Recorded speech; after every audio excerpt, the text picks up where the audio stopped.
Hello, my name is AJ. I'm your HYPOXiX coach for today, and we have level 1.1 push-up. This is the HYPOXiX push-up, high level of specificity to optimize your push-up. We're starting level 1 at the wall because remember, you're pushing 60% approximately of your body weight when you take the push-up to the ground. So I like starting for the beginner at the wall to optimize mechanics, ground resistance, posture, and breath mechanics. So let's come back to the wall and let's take it one step at a time.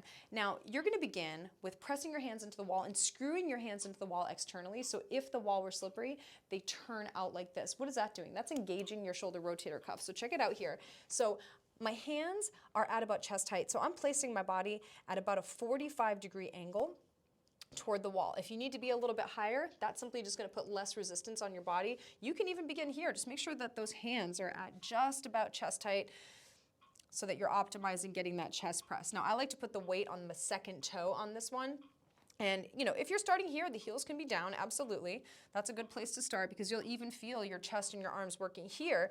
But if you want to make it more advanced, then you will raise the heels off the ground and have the drive a little more weight on the hands. You'll have to walk the hands down the wall a bit when you, when you bring the feet away from the wall for this one. Screw the hands into the wall. The hands are shoulder width apart for this one. And now as we bend the arms are bending at a 45-degree angle. So they're not here, but they're here. Additionally, I'm letting my shoulder blades pull together when I bend my arms, and then I'm letting them push apart when I straighten my arms. Additionally, my eyes are closed. There's your visual field specificity. We are closing our eyes and deepening our connection to our ab ribbon, our breath cycles, and our posture. The head is pressing back into imaginary hands and getting lifted up the whole time. There's that head stance where we're increasing the height of the spine the whole time and keeping the head back. You can even think, create a double chin while you do this exercise. A common mistake in the push-up is that the head drops forward and you tighten the neck, you overcompensate, you don't optimize your joint mechanics and your low abs and your back. Just think, create a double chin the whole time as you do your push-up, especially when you bend your arms, pressing the head back into imaginary hands the whole time, and that is optimizing and fixing a very common mistake in the push-up. Now, additionally, your glutes are squeezed the entire time, so the head is back, glutes are squeezed, you're opening up the front of the pelvis, and of course, our engaged exhale, below, as you loosen your ab ribbon, is also fixing one of those key mistakes in a push-up, which is the low back moving too much and overusing the low back. So as I go down, the forced exhale is helping to increase engagement of those abdominals. That's reducing the risk of over moving in the low back in a push-up. Now, if your wrists are a bit sensitive, which many people do have sensitive wrists, which strengthening them and driving your fingertips down as you do the push-up can help increase the strength and the mobility of the wrist if that is the problem. For some, it's a structural problem.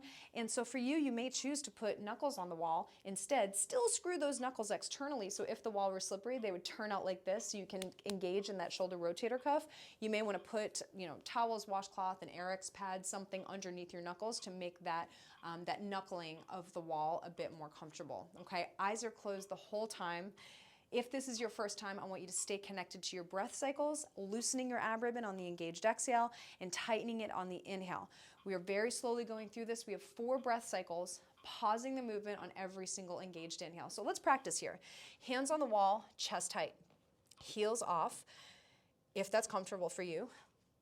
Weight on the second toe, close your eyes, double chin, head stance, squeeze your glutes. Let's take it from our zip up, activation, inhale. Hiss, 2, 3, 4, 5, inhale 1, inhale 2, and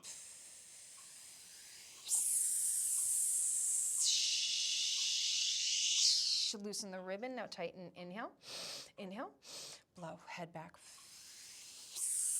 push those shoulder blades apart when you push the wall away from you, inhale, tighten the ribbon,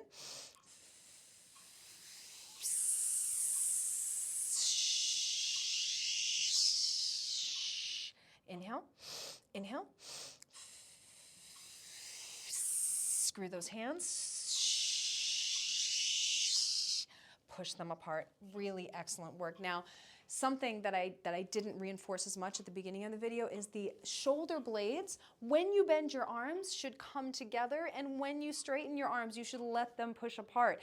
The shoulder blades move for a reason. Let them move, but let them come all the way together when you bend the arms, and let them push apart when you straighten the arms to optimize your shoulder strength, your shoulder mechanics. The same is true for rowing, for pushing, for all movements. Don't lock your shoulder blades into place. Let them move, but let them move to the full range of motion. Really excellent work.